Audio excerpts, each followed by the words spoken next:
যদি কোনোভাবে আপনার নামের পিছনে একবার লেগে যায় যে আপনি ডিভোর্সি, তাহলে বুঝতে পারবেন যে দুনিয়াতে বেঁচে থাকা কতটা যন্ত্রণাদায়ক। হোক সেটা বাবা, হোক সেটা আত্মীয় স্বজন। একজন মেয়েকে তার স্বামী ছাড়া প্রকৃত অর্থে কেউই আগে ভালোবাসে না। আমার কথাগুলো মন দিয়ে শুনুন।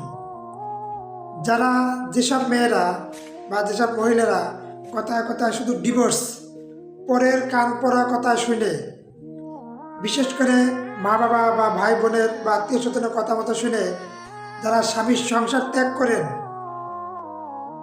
তাদের উদ্দেশ্য করে বলছি যে আসলে পরের কথায় কান পড়া কথা শুনে স্বামীটারে হারায়েন না। ডিভোর্স হওয়ার পরে যে কি জ্বালা, 2-1 মাস পর আপন মা বাবা ভাই বোনের কাছে থাকলে বুঝতে পারবেন পৃথিবীর বুকে ডিভোর্সের মেয়েদের যে কি যন্ত্রণা, তাদের মুখে আপনারা শুনতে পারবেন।